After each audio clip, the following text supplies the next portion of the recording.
Hi, my name is Tenzin Namjong, and welcome to the first in a series of lectures on Nalanda, India's ancient wisdom. Nalanda University, located in northern India, in present-day Bihar, was one of the largest and most renowned ancient Buddhist universities. It flourished from the 5th to 12th centuries, and at its peak was the home to tens of thousands of scholar practitioners from all over India, and some from as far away as Sri Lanka, Tibet, and China. While Nalanda University itself may be considered a Buddhist center of learning, the Nalanda tradition of science-like analysis and philosophical inquiry began even before the Buddha's time.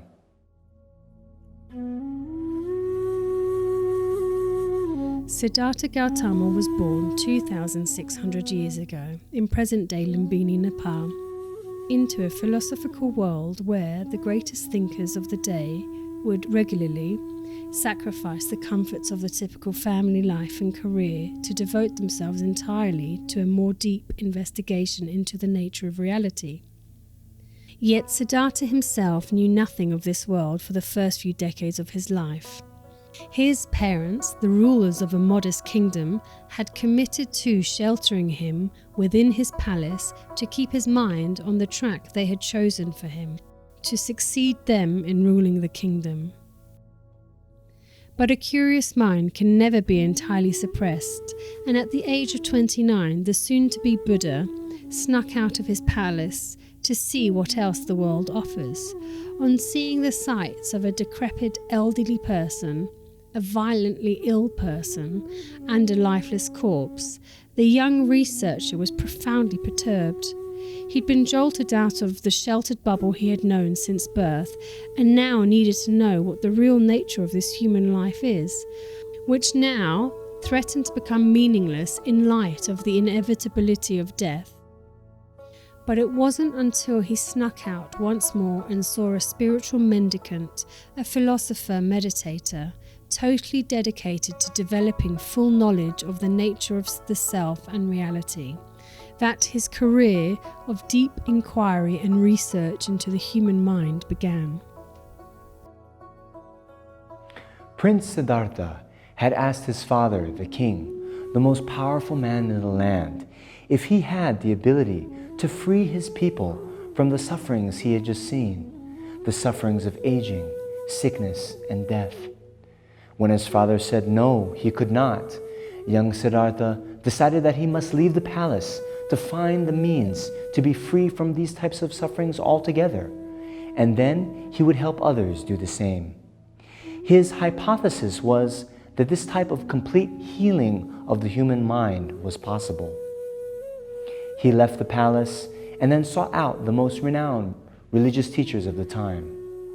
India already had a rich tradition of the sannyasin, one who renounces the worldly, material, and family life to focus solely on spiritual development.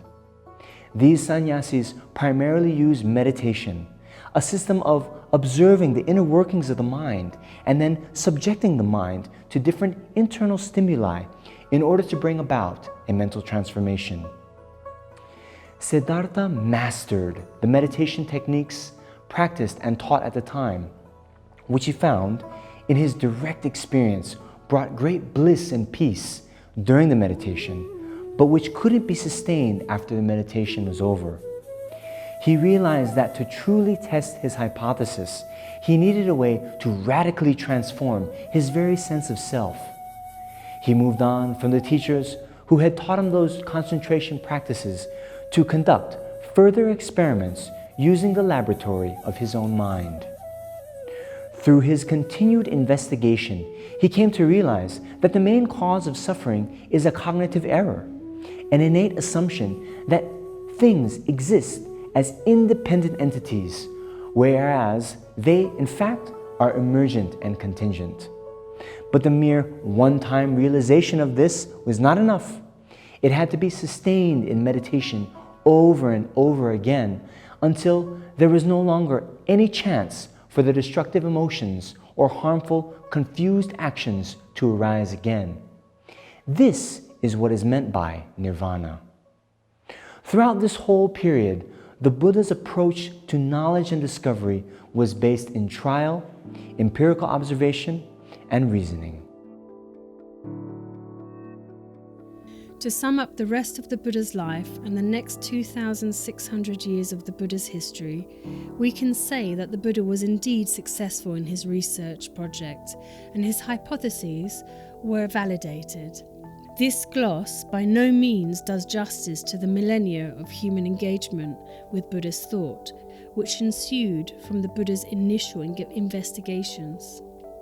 But what we're focused on here is how the ancient Indian approach to research and discovery carried into the Nalanda tradition, and how it relates to the purpose of our being here today. To learn to debate, to learn logic, and to learn what's in the Dalai Lama's heart. In ancient Indian society, as today, there are many different types of people, some more prone to strong faith, some more skeptical, some with a natural yearning for truth, and some more willing to accept the received wisdom of society and just get on with their lives. There was this diversity of mental dispositions and personalities that you'd expect in any large community. As we see from his life story, the Buddha was an example of the more skeptical, scientifically minded type who was not satisfied to accept something as truth until seeing for himself the evidence. After becoming awakened and beginning to teach committed disciples, he did not act as if his teachings were unquestionable, and there was no longer any need to doubt him. On the contrary, he advised his disciples to approach his own teachings skeptically. My dear monks and followers, please thoroughly examine my teachings, just like someone would test the purity of gold by burning, cutting, and rubbing it. My words are not something to be accepted out of respect or faith. The Nalanda tradition then is the philosophical lineage of empirical inquiry that began with the Indian predecessors of the Buddha.